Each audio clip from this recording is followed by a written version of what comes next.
앞서 부산시에서 그리고 있는 부산형 스마트시티 어떤 모습일지 짚어봤는데요. 해운대구 센텀시티의 사물인터넷을 기반으로 하는 스마트시티 실증단지 조성 사업을 통해서 그 윤곽이 드러날 것 같습니다. 사물인터넷은 4차 산업혁명의 가장 핵심이라고 할 수 있죠. 이 사물인터넷을 기반으로 부산형 스마트시티는 활성화될 수 있을지 김호원 부산대학교 정보컴퓨터공학부 교수와 함께 이야기 나눠보겠습니다.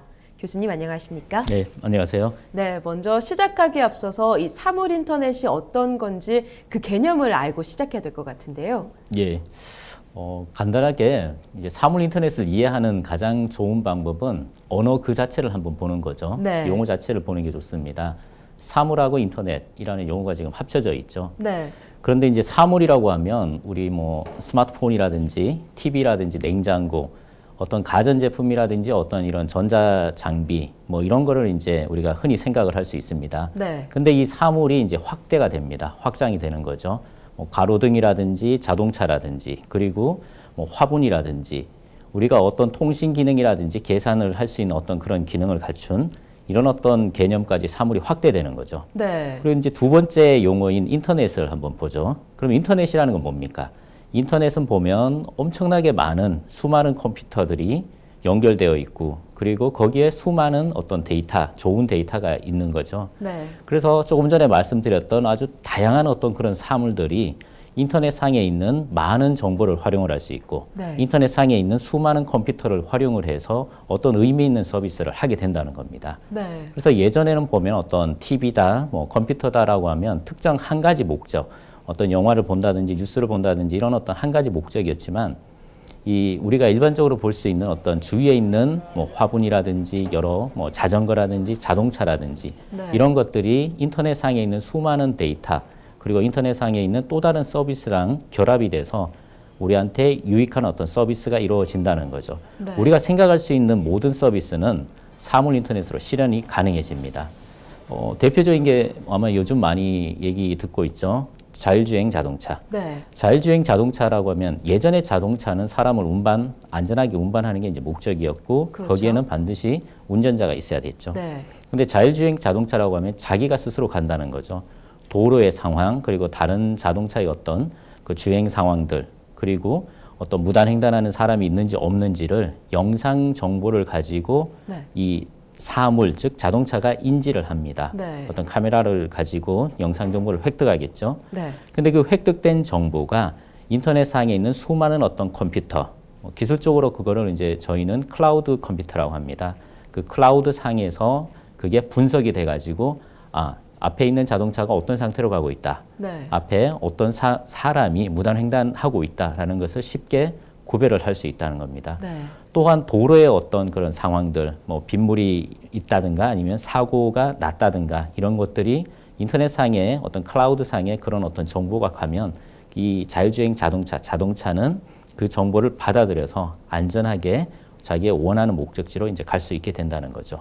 네. 그런 게 어떤 사물 인터넷의 한 가지 사례라고 볼 수 있고요. 네. 그 외에 우리가 조금 전에 말씀드린 것처럼 상당히 다양한 형태로 네. 사물 인터넷 불가능한 서비스가 것들이 다 가능해질 수 있다라고 그렇습니다. 말씀해 주셨는데요. 현재 교수님께서는 이런 사물 인터넷 연구센터를 이끌고 계신데요. 연구센터 소개 좀 해주시죠. 예, 저희 센터는 2013년에 사실은 실제 만들어졌습니다. 네. 그런데 그보다 2년 전인 2011년부터 사물 인터넷과 관련해서 연구를 많이 했었습니다. 네. 그래서 저희 센터는 사물인터넷 부산대 사물인터넷 연구센터인데요. 여기서 조금 전에 제가 아마 여러 말씀을 드릴 때 사물인터넷 얘기를 할 때 인공지능, 지능이라는 부분을 제가 말씀을 드렸죠. 네. 이 사물인터넷 저희 센터에서 사물인터넷의 가장 핵심인 인공지능 기술이라는 것을 저희가 이제 많이 연구를 하고 있습니다. 네. 그리고 또 하나가 이 사물인터넷을 서비스가 확산되기 위해서 또 필요한 게 보안, 네. 프라이버시 보호 이런 부분이 있습니다. 그래서 저희는 이런 사물인터넷용 지능화 기술 네. 그리고 사물인터넷을 위한 보안하고 기술까지. 프라이버시 보호 네. 기술 그런 쪽 기술을 저희가 많이 연구를 하고 있고요. 네. 저희 그 센터에 한 70여 명 정도 석박사 연구원하고 그리고 이제 교수들이 참여를 해서 네. 열심히 연구를 하고 있습니다. 네. 그리고 저희 그 센터 같은 경우는 이런 그 대학원생들의 그 연구를 하는 것뿐만 아니라 지역의 중소업체들 네. 이런 업체들하고 저희가 같이 협업을 통해서 네. 기업들이 필요로 하는 어떤 기술을 저희가 개발을 하고 네. 그리고 저희가 개발한 기술을 업체와 협력을 해서 상용화하는 그런 네. 모델로 저희 센터가 운영이 되고 있습니다. 그럼 교수님께서는 지금 부산시가 추진하고 있는 이 스마트시티 사업에 대해서 어떤 견해를 갖고 계신지 궁금한데요. 현재 부산시에서 하는 스마트시티 사업은 기존의 그 예전의 미래부죠. 네. 지금은 그 과학기술정보통신부입니다.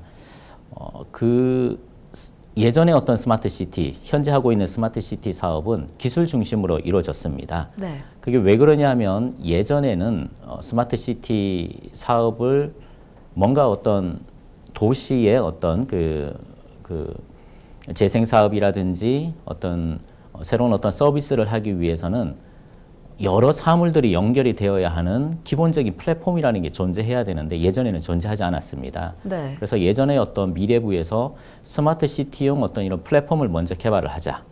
그리고 이런 플랫폼을 개발을 통해서 가로등이라든지 주차장이라든지 그리고 우리 그 부산의 해변에 이렇게 해상 드론이라든지 여러 가지 사물이 서로 연결될 수 있는 그런 플랫폼을 먼저 만들자라는 차원에서 스마트 시티 사업 플랫폼 개발 쪽으로 그 집중화된 그런 사업이 먼저 이루어졌습니다. 네.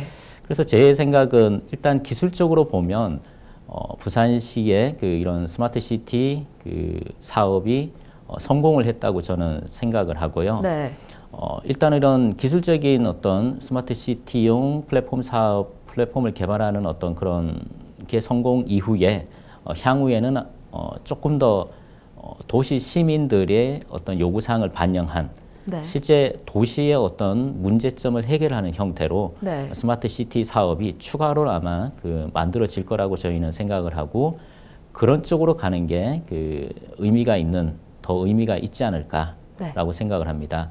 이게 단계적으로 가야 되는 거죠. 네. 기존에 지금 하고 있는 기술 개발이 어느 정도 되고 네. 그 개발된 기술을 토대로 해서 이제 서비스를 확산을 하는 형태로 네. 이렇게 가는 게 맞다라고 생각하고 그러한 방향에서 보면 부산시가 지금까지 아마 잘 하고 네. 있는 것 같습니다. 네. 예, 그렇게 생각하고 있습니다. 그럼 현재 부산 지역의 사물 인터넷 도입 현황은 어떻습니까? 부산시가 그 사물 인터넷 그리고 조금 전에 말씀드렸던 스마트 시티와 관련해서는 네. 국내에 있는 타 도시보다 앞서 있다고 보시면 됩니다. 네. 왜 그러냐 하면 이런 어떤 도시의 어떤 특성인데요.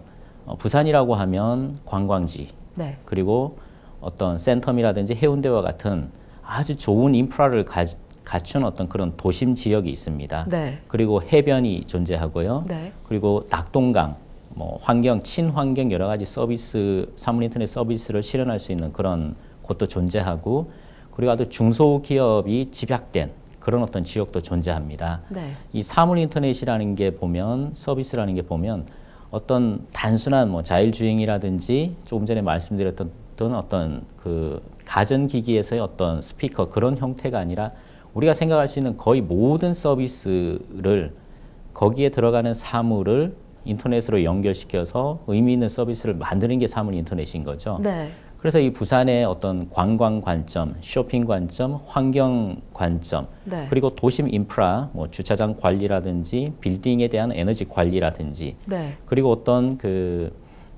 낙동강과 같은 그런 하구뚝에서의 어떤 생태 관리라든지 이런 것들을 집약적으로 구축을 하고 그리고 거기에서 의미 있는 어떤 서비스를 만드는 아주 좋은 인프라를 가진 그런 도시라고 생각을 하고 있고요. 네. 아마 전 세계적으로도 보면 상당히 좋은 어떤 입지를 가지고 있다라고 생각을 합니다. 네. 그리고 조금 전에 말씀드렸던 이런 스마트 시티 사업을 통해서 먼저 어느 정도 앞서간 형태다 이렇게 저희가 또 말씀드릴 수가 있습니다. 네, 마지막으로 교수님 앞으로의 계획이 있으시다면 한 말씀 부탁드립니다. 예, 아무래도 이제 제가 부산대 사물인터넷 연구센터를 운영을 하고 있으니까요. 네. 조금 더 저희가 조금 전에 말씀드린 것처럼 그 사물인터넷용 어떤 지능화 기술이라든지 인공지능 기술이죠. 그리고 핵심이 되는 또 보안, 프라이버시 보호 기술 개발을 조금 더 열심히 그리고 조금 더 잘했으면 좋겠습니다. 네. 근데 그러기 위해서는 대학원생들이 더 많이 필요합니다. 연구원들이 필요하고요. 그래서 저희 이 센터에 조금 더 많은 연구 인력들이 들어왔으면 하는 그런 바람이고요. 네. 그리고 저희 센터가 그 외부 업체들하고의 협력 관계를 계속 유지를 하고 있다고 말씀드렸는데 네. 조금 더 많은 실질적으로 업체들의 어떤 그 기술적인 어려움이라든지 이런 거를 해결할 수 있는 좋은 기술을 개발을 해서 업체들에게 실질적인 도움이 됐으면 하는 그런 바람입니다. 네, 알겠습니다. 네. 앞으로도 지금처럼 사물인터넷의 발전을 위해서 연구 개발에 힘써 주시기 바랍니다. 오늘 말씀 고맙습니다. 네, 감사합니다.